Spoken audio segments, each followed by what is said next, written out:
In today's video, we're going to go briefly and touch lightly upon Dr. Freud's theory of personality as it relates to the id and the ego and the way they interact.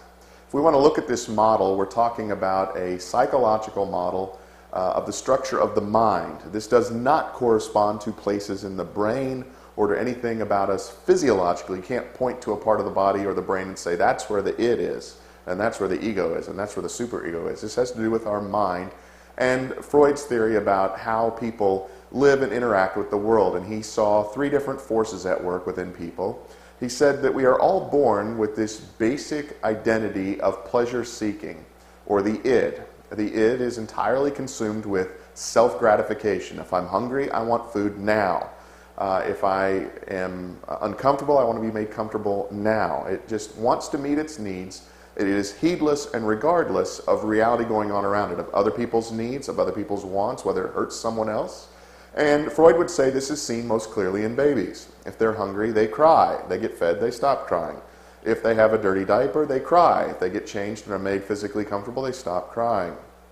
If they're sleepy, they cry, and you put them to sleep, they stop crying. So it's whatever they need immediately, that's the id. This is the innate, born into us, selfish nature that says, I want what I want, and I want it now.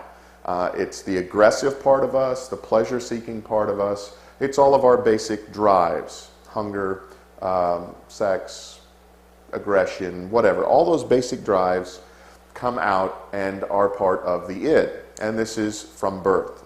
Then Freud said, around about the age 3, the ego starts to develop, and it's the ego's job to satisfy as much as possible the desires of the id while taking into account the reality around it. So by 3, the child is starting to realize that there are other people who also have wants, desires, and needs.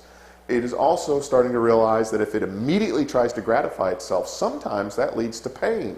And in order to maximize pain, the ego develops to satisfy the needs of the id while taking into account reality, other people's, other needs, other wants, and the best way, given the current state of affairs, the current reality, to prolong pleasure and to minimize pain.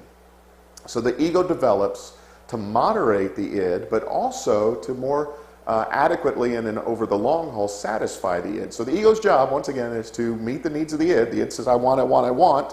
The ego comes along and says, okay, you want, but here's the reality of the situation. In order for you to get what you want, we're going to have to withhold here, restrain here, pursue this, that, there.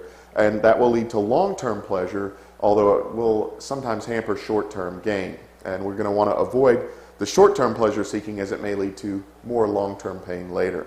And then around about the age 5, Freud said the superego starts to develop. This is the part that we would ordinarily call the conscience. It doesn't deal with the real, but more the ideal, what ought to be, the way things should be.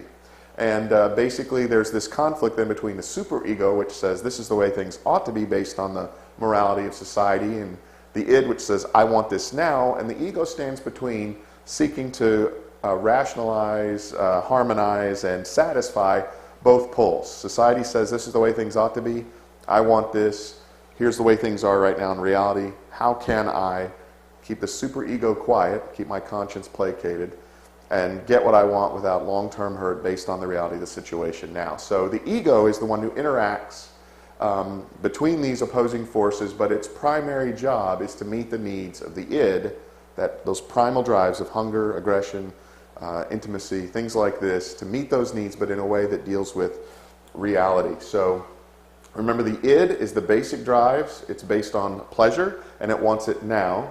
Pleasure and aggression, basic drives, born with it.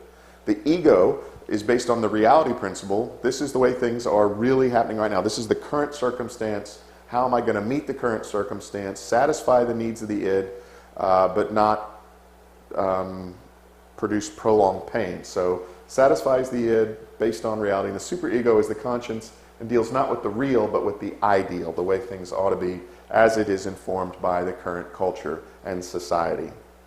Born with the id, age 3, the ego starts to develop. Age 5, the superego starts to develop, unless there are hindrances to that development. This is Freud's theory, then, of the interaction of the id and the ego.